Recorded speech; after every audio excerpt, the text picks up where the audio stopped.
What's up, everyone? Back again after an awesome game in Knoxville, Tennessee.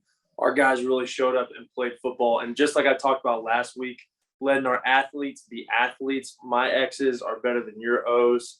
That showed up all night. And I want to talk about two of our X's that made a difference all over the field, doing different things, making plays, but showing up in really big key moments and really having great plays. The one on offense, I think everybody knows who we're going to talk about, and that's James Cook. He is unreal. He's the daggum Swiss Army knife.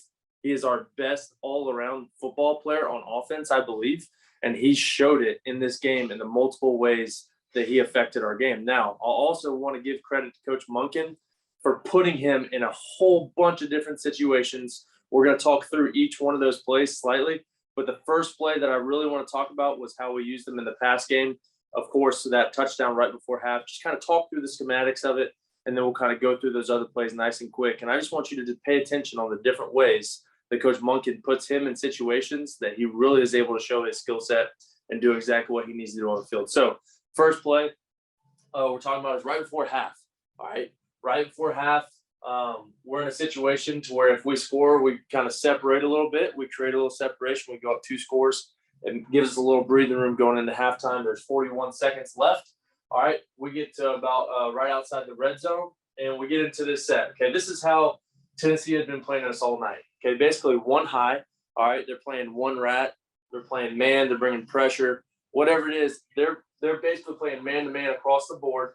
All right, and they're trying to get lined up and get set to where we are basically – they want to spy Stetson with number 33 at times, 23 at times as their middle linebacker, doing a great job with that. But what we do, all right, is we basically take number 4, our guy James Cook, we motion him out here. Okay, so everybody knows the biggest thing is, hey, let's decide whether or not or who they're going to put out there on him. Okay, they decide to take their will linebacker, all right, and run him all the way out here.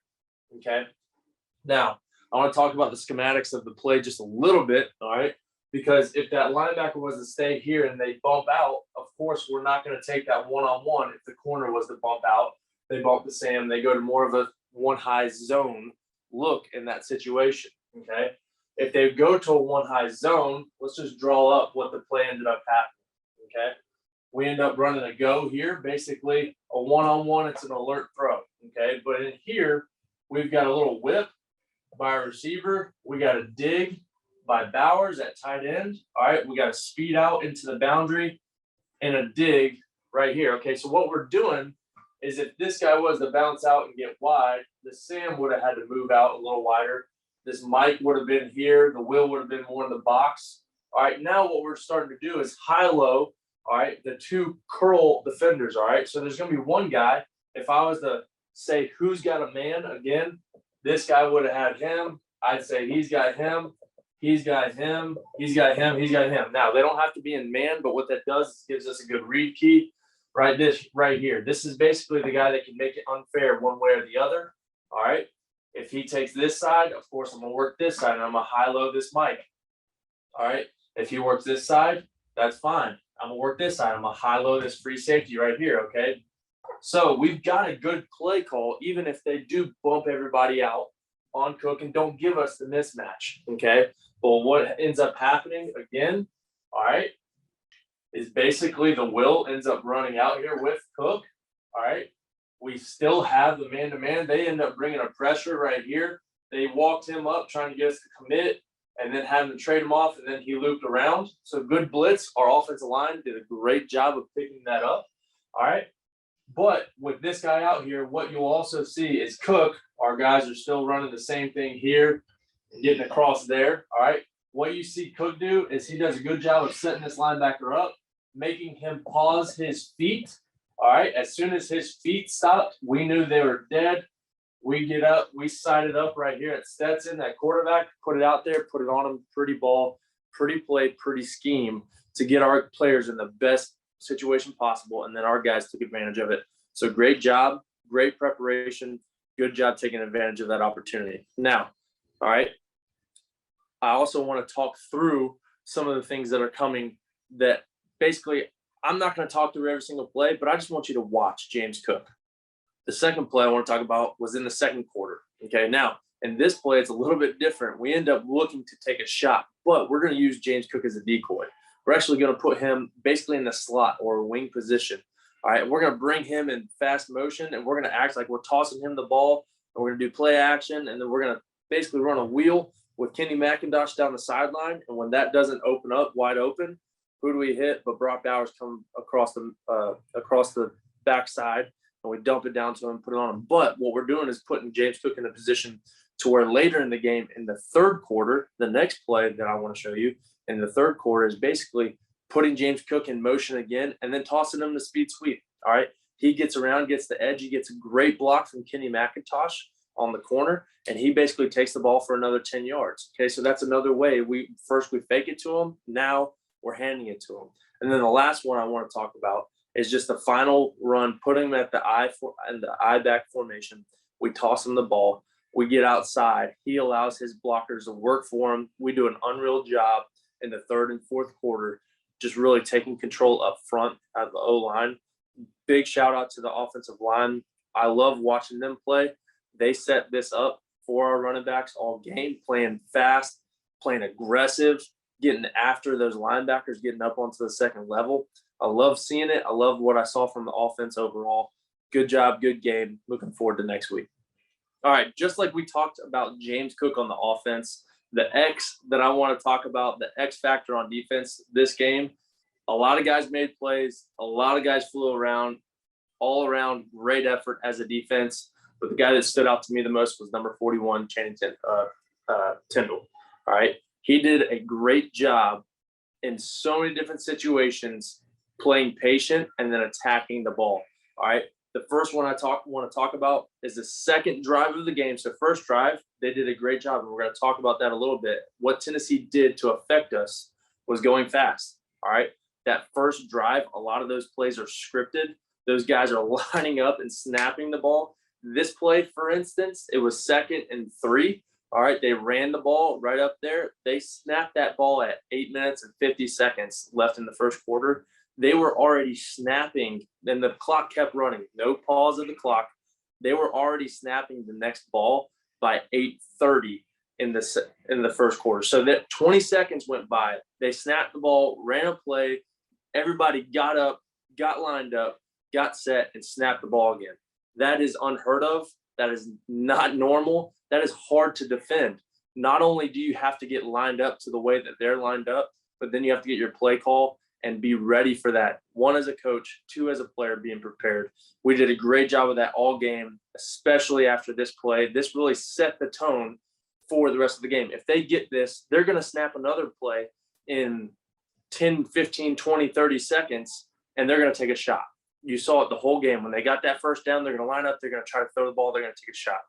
We do a great job in this play in particular, getting lined up to the way that they lined up and then reacting the way that we're supposed to. So the other thing they used all game was their running back, Hendon Hooker, did a great job of creating an uneven mismatch by running the football. All right. So they were trying to use him as a running back, as that extra player to basically create unfair boxes or advantages in the run game.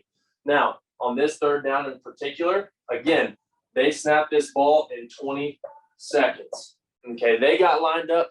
We got lined up and got set, snapped the ball in 20 seconds and played ball. They're going to run right here, basically run an inside zone. All right. They're taking this guy across, and they're looking to kick out right here on the wheel. All right. Now, what we're looking at, all right, is if this guy dives down in here, all right, then we should be able to pull the ball as a quarterback, all right, and then get this first down right here because we're expecting that Mike to step up. All right. This is our guy, Tindall, number 41, okay? He does a great job of seeing this coming back, seeing the flow of everything happening here, playing with good eyes on the quarterback, not getting sucked up into this. He knew this guy was stepping down as he went in motion. He had pressure here. They're squeezing. We've got everything covered front side, all right? He does a great job of reading this backflow of the tight end, reading, and then when we pull right there at quarterback, what you see is an absolute heat-seeking missile right here coming in and creating a destructive play an aggressive play right there in the backfield. Okay. And then, of course, our guy, Nakobe Dean, ends up coming and cleaning things up. But it all started with this guy having great eyes, okay, and then playing fast and physical at the point of attack. Great job, Tindall. You did an awesome job throughout the game. There's a few more plays that we're going to talk about, but that one really set the tone for the whole game. Our defense played lights out. I love to see it. I love to continue to see it going forward. Again, let your X's be better than their O's and play ball. That's what we did at Tennessee. That's what I'm looking forward to seeing in the future.